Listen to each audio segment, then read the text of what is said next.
नमस्कार, India voice देख रहा मेरे साथ मैं हूं शंकर दत्त पंत। बड़ी खबर लखनऊ से आ रही, जहां पर यूपी में लाउड स्पीकर उतारने का अभियान जारी है और धार्मिक स्थलों से लोग खुद लाउड स्पीकरों को हटा रहे हैं। तो यूपी में आपको बता दें, अभी तक 37,000 से ज्यादा लाउड स्पीकर अब तक हटा दिए गए हैं और 37,000 से ज्यादा लाउड स्पीकरों के साथ साथ 54,593 लाउड स्पीकरों की आवाज कम की गई है। तो लाउड स्पीकर्स हटाए जा रहे हैं, उतारे जा रहे हैं धार्मिक स्थलों से और 37,000 लाउड स्पीकर अब तक हटा दिए गए उत्तर प्रदेश में। और ये सब हो रहा है बिना किसी हंगामे के, बिना किसी विवाद के। 54,000 से ज्यादा लाउड स्पीकरों की आवाज को कम किया गया है। तो ये अभियान उत्तर प्रदेश में चल रहा है। यूपी में लाउड स्पीकर हटाने का ये अभियान जोरों पर है और लगातार धार्मिक स्थलों से लाउड स्पीकरों को लोग खुद हटा रहे हैं। अलग अलग जगहों की तस्वीरें हमने आपको दिखाई, जहां पर लगातार पिछले कई दिनों से लाउड स्पीकर को हटाने का अभियान चल रहा है। चाहे मंदिर हो, चाहे मस्जिद हो, बाकी जगहों से भी लाउड स्पीकरों को लोग खुद हटा रहे हैं। और इसमें तमाम जो धर्मगुरु हैं उनका बहुत सहयोग मिल रहा है। ये प्रशासन ने इस बात की तारीफ भी की है कि सभी जो धर्मगुरु हैं वो इसमें सहयोग कर रहे हैं और बिना आपत्ति के, बिना हंगामे के लाउड स्पीकरों को उतारा जा रहा है। और लाउड स्पीकर को लेकर प्रसपा अध्यक्ष शिवपाल यादव का ट्वीट सामने आया है। लाउड स्पीकर पर शिवपाल यादव ने कहा कि ईश्वर न तब बह रहा था न अब है। सैकड़ों सालों से देश में गंगा जमुनी तहजीब में भजन, कीर्तन, अजान और गुरबाणी के स्वर सह अस्तित्व के साथ गूंजते रहे हैं। अचानक शुरू हुए इस फसाद की जड़ कौन है, यह सवाल उन्होंने पूछा।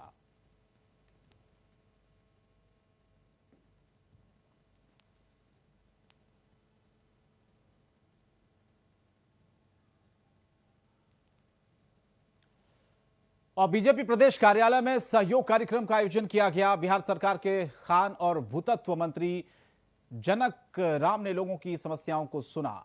इफ्तार पार्टी में नीतीश कुमार और तेजस्वी की मुलाकात पर जनक राम का बयान सामने आया। कहा कि किसी का आदर करना एक संस्कार होता है।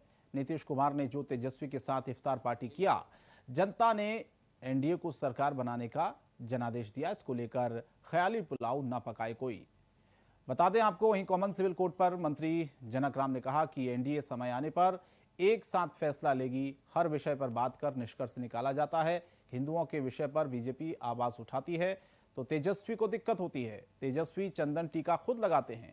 तेजस्वी एक धर्म को टारगेट करते हैं तो टोपी पहनकर घूमना भी शुरू करें। सहयोग कार्यक्रम में अनंत प्रकार की समस्या आती है। बिहार के जनमानस में प्रशासनिक अधिकारियों के द्वारा जो काम नहीं होता है, जनता से जुड़ी हुई समस्या। भारतीय जनता पार्टी के कार्यालय में सहयोग कार्यक्रम के अवसर पर बिहार के तमाम जिले से लोग आए थे और अपनी अपनी सीओ, वीडियो, थाना प्रभारी, एसडीओ, मेरे विभाग से भी संबंधित, तो त्वरित वहाँ के स्थानीय पदाधिकारी से बात करके उसको निस्तारण करने का प्रयास किया जाता है। बिहार के 13 जनता के नेता मुख्यमंत्री आदमी नीतीश जी, तो कोई भी बात जब सामने आती है तो आपने देखा होगा कि बड़ी बड़ी समस्या, वो केंद्र के हो, राज्य का हो, एनडीए के हमारे सीनियर लीडर बैठते हैं, उसको निराकरण कर लेते हैं। तो बहुत ऐसी समस्या आती है जो प्रिंट मीडिया, इलेक्ट्रॉनिक मीडिया के माध्यम से नहीं, हमारे केंद्रीय नेता और राज्य के नेता बैठते हैं, उसको सॉर्ट आउट कर लेते हैं। और रमजान का पाक महीना चल रहा है, ऐसे में दावते इफ्तार का भी सिलसिला शुरू है। जेडीयू के इफ्तार में तेजस्वी कल पहुंचे थे और वहां पर दावते इफ्तार में शामिल भी हुए। इसको लेकर बिहार में सियासत शुरू हो गई है। सरकार के मंत्री अशोक चौधरी ने इस पर कहा कि ऐसी कोई बात नहीं है। जब आरजेडी की इफ्तार पार्टी थी तो नीतीश कुमार को बुलाया गया और वो गए भी थे। जब जेडीयू की इफ्तार पार्टी हुई तो तेजस्वी यादव को भी बुलाया गया और वो भी आए। ये एक शिष्टाचार होता है, किसी को छोड़ना, उनको रिसीव करना, इतना ही नहीं। तो कुल मिलाकर इफ्तार पार्टी को लेकर कहा कि इसको सियासी चश्मे से न देखा जाए। मंत्री अशोक चौधरी ने यह बयान दिया है, कहा कि लोगों को रिसीव करना, छोड़ना एक शिष्टाचार है। समस्या है वहाँ लोग अपना एड्रेस कर रहे हैं, हमारे यहाँ तो कोई समस्या है नहीं। हम लोगों के बिहार में तो कोई इस तरह का लाउड स्पीकर का कोई इशू है नहीं। वो अपना व्यू, उनका अपना व्यू हो सकता है, जैसे मेरा भी कोई अपना व्यक्तिगत व्यू हो सकता है। मतलब पार्टी का व्यू, सरकार का ये व्यू नहीं है। जनक जी का व्यक्तिगत व्यू हो सकता है, जनक जी का व्यक्तिगत व्यू हो सकता है। कानपुर देहात में एक चौंकाने वाला मामला सामने आया, जहां पर भारत में करोड़ों की जमीन को मालिकाना हक पाकिस्तान में रह रहे नागरिकों के नाम दाखिल है। इन सरकारी दस्तावेजों में दर्ज भूस्वामी का नाम और निवास स्थान के कॉलम को इसमें भारत की जगह पाकिस्तान का नाम दर्ज है। ये दस्तावेज पाकिस्तान के नहीं बल्कि यूपी के कानपुर देहात जिले के कुछ अलग अलग भूमि घाटा संख्या के अभिलेख हैं। हैरत की बात तो यह है कि ये लोग पाकिस्तान के रहने वाले हैं। खास बात यह है कि अरसा पहले मुल्क छोड़ चुके ये लोग आज भी यहां करोड़ों की जमीन के मालिक हैं। ताजा रेवेन्यू रिकॉर्ड के अनुसार मुल्क के नाम के स्थान पर पाकिस्तान का नाम दर्ज है। दरअसल कानपुर देहात के अकबरपुर तहसील के अंतर्गत आने वाला 12 गांव में सरहदों का बंटवारा होने के बाद ही यहां के रहने वाले लोग पाकिस्तान में जा बसे। बंटवारे के बाद उनका यहां आना जाना भी नहीं हुआ।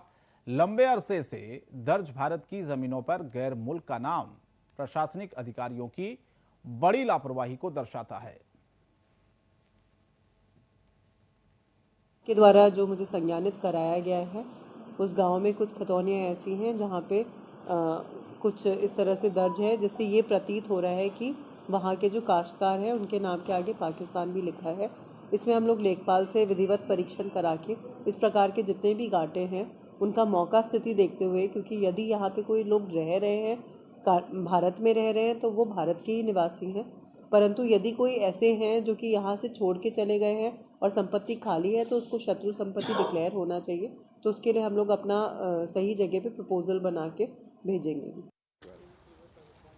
जानकारी तो अभी हुई हमको कि ज़मीन पाकिस्तानियों के नाम है, यहाँ के लोग पाकिस्तान चले गए, उनके नाम ज़मीन अभी भी चल रही है। तो कहीं ना कहीं हम इसको मानते हैं कि ये सरकारी तंत्र या हमारे कर्मचारी अधिकारियों की चूक रही, जो अब तक इसको जो है खारिज करके और अचूक संपत्ति इसको घोषित कर देना चाहिए। अच्छा,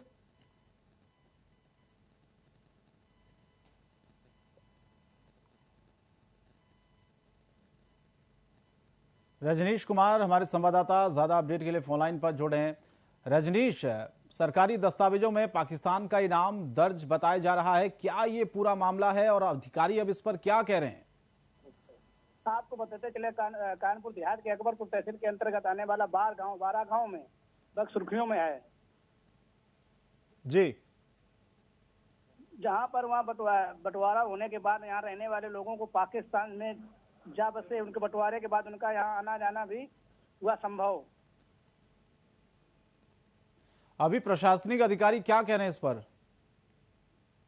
प्रशासनिक अधिकारी की बात की जाए तो जांच के लिए उन्होंने पूरी कार्रवाई करने के लिए तैयार हैं।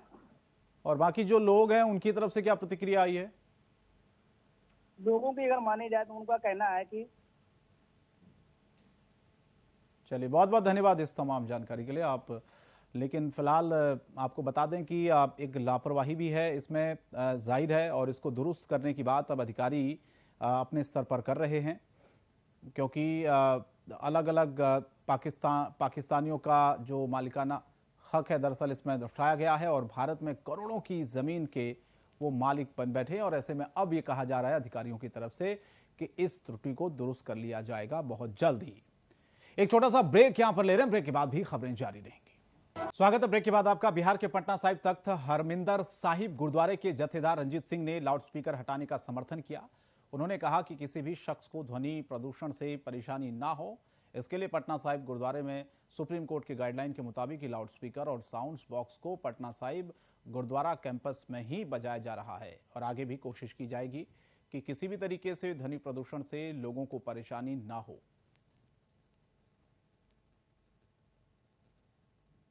भगवान कोई बहरा नहीं है जिसको चिल्ला कर कहने की जरूरत पड़े, वो हमारे दिल की भी जानता है। और धर्म नहीं किसी को कष्ट पहुंचाता, इसीलिए चाहे कोई धार्मिक स्थान है, हमारे यहाँ तक श्री हरमंदिर जी पटना साहिब जी की ही बात करें तो हम भी पूरा यत्न करेंगे कि जो माननीय सुप्रीम कोर्ट जी का दिशा निर्देश है आवाज़ के संबंध में, ध्वनि प्रसारण के संबंध में, उनको पूरा पालन किया जाए। और हम माननीय बिहार सरकार से भी आग्रह करेंगे कि वो अपने स्पेशलिस्ट जो उनके यहाँ भेजकर एक लेवल सेट कर दे, ताकि बाद में कोई किसी तरह की साउंड पोल्यूशन की जो प्रॉब्लम वो क्रिएट।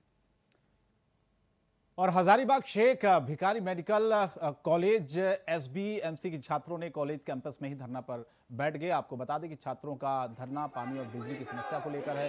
धरने में बैठे छात्रों ने कहा कि कॉलेज कैंपस पानी और बिजली की समस्या के कारण छात्र छात्राओं का रहना मुश्किल हो गया है। इस भीषण गर्मी में पानी के कारण छात्र छात्राएं त्राहिमाम कर रहे हैं। बिजली नहीं हो रहने से पढ़ाई भी नहीं हो पा रही है।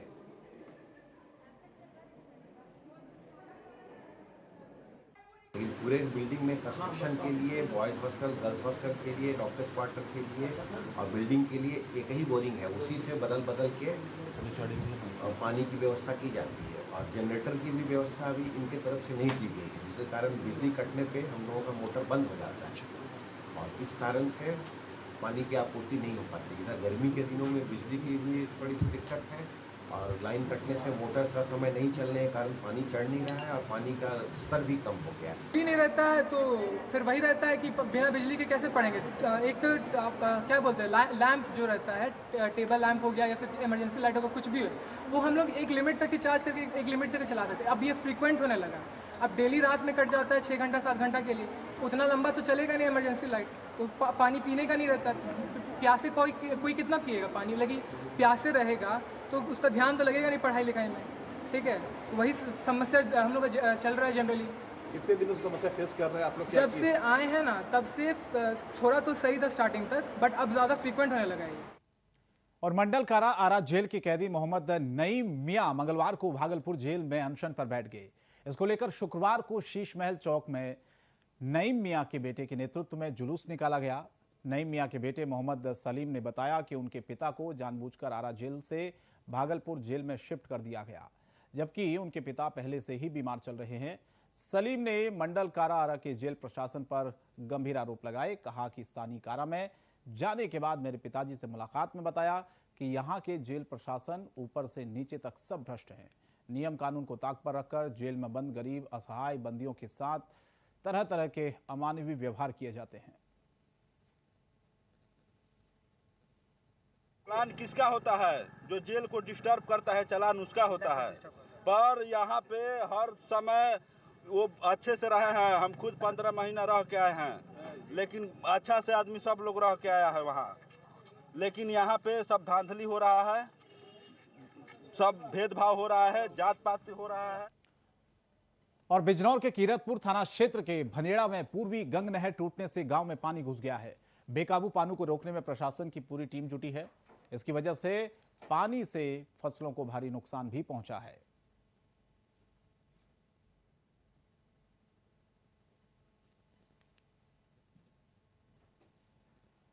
और खबर आगरा से, जहां पर मां चामुंडा देवी मंदिर को नोटिस देने के मामले ने तूल पकड़ लिया है। मंदिर के समर्थक अब मुस्लिम समाज के लोग आए हैं। आपको बता दें कि मुस्लिम समाज के लोगों ने मंदिर में जाकर पूजा की और कहा कि हरगिज वो यहां से मंदिर को हटने नहीं देंगे। अगर यहां बुलडोजर चला तो हम उसके सामने आ जाएंगे।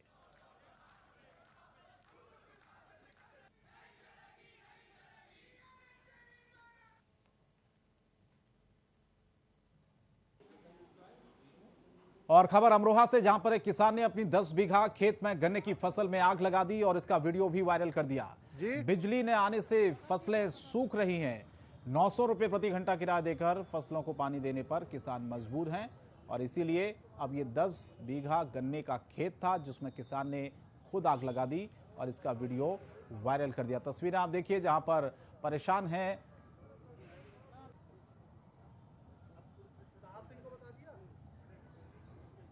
जी।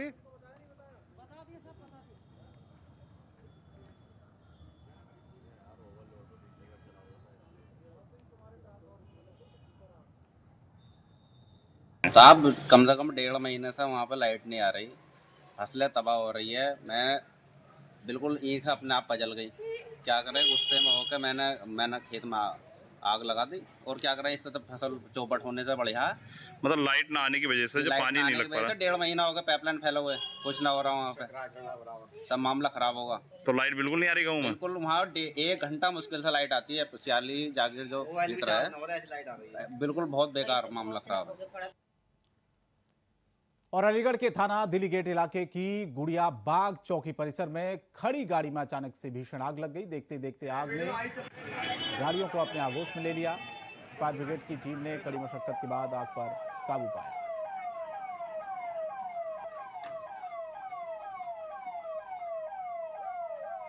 तो अलीगढ़ में ये भीषण आग लगी, किस तरह से तमाम ऐसी गाड़ियां खड़ी थी वहां पर। गुड़िया बाग चौकी परिसर की यह घटना बताई जा रही है। फिलहाल फायर ब्रिगेड को बुलाया गया मौके पर और आग पर काबू पाया गया है। हालांकि आग किस वजह से लगी है यह स्पष्ट नहीं हो पाया है, लेकिन गुड़िया बाग चौकी परिसर का ये वाकया जहां से ये आग लगने की खबर सामने आई है, गाड़ियां थी उसमें अचानक से आग लगी है। फिलहाल आग पर काबू पा लिया गया है।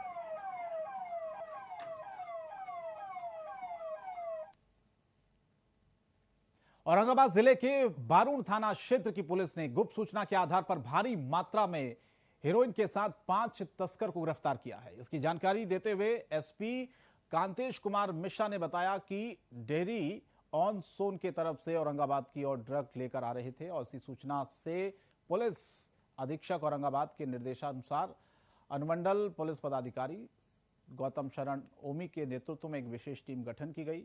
जीटी रोड के उत्तरी लेन पर सघन वाहन चेकिंग अभियान चलाया गया और वहां से आ रही 2 मोटरसाइकिल पर सवार कुछ 5 लोग पकड़े गए हैं। तो भारी मात्रा में हेरोइन बरामद हुई इनके पास से। 5 ये तस्कर जिनको गुप्त सूचना के आधार पर गिरफ्तार किया गया।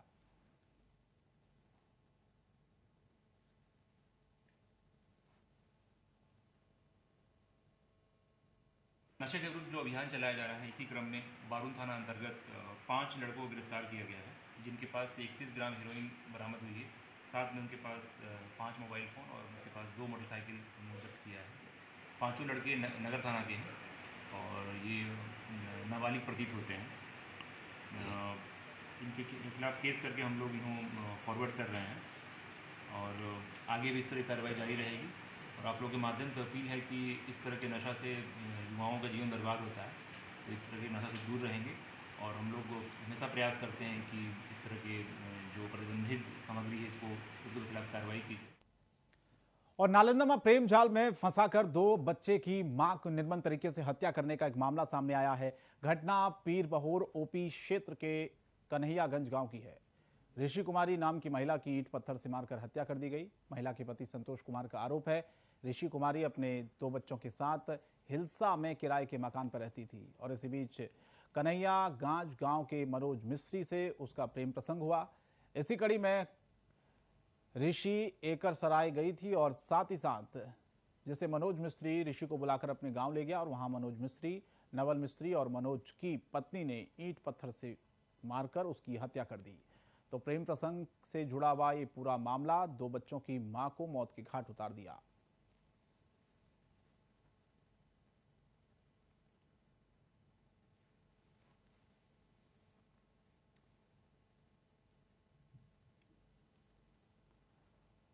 और संगम नगरी प्रयागराज में गर्मी अपने चरम पर है। प्रयागराज में मार्च महीने से ही गर्मी अपना सितम दिखा रही है, जो लगातार बढ़ती जा रही है। ऐसे में हर मौसम में गुलजार रहने वाला संगम क्षेत्र में श्रद्धालुओं की, पर्यटकों की भीड़ काफी कम देखी जा रही है। तो वहीं संगम के किनारे बैठे तीर्थ पुरोहित इन दिनों काफी परेशान हैं। अधिकतर तीर्थ पुरोहित या तो खाली बैठे हैं या फिर श्रद्धालु और पर्यटक के न आने से वो वहां से नदारद रहते हैं, क्योंकि तीर्थ पुरोहित विजय शंकर त्रिपाठी का भी ये मानना है कि गर्मी के साथ साथ महंगाई का भी असर देखा जा रहा है। हालात ये होगी कि दिन भर में उनके लिए 200 रुपये भी कमाना मुश्किल हो रहा है।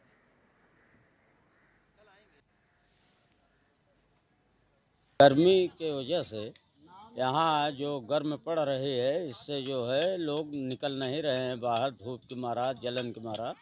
और अभी इसलिए भीड़ नहीं लग रहा है यहाँ। नहीं तो अगर गर्मी नहीं होती, अब फिर गर्मी के साथ साथ भी कोरोना काल से, महंगाई से भी जनता परेशान है इस समय।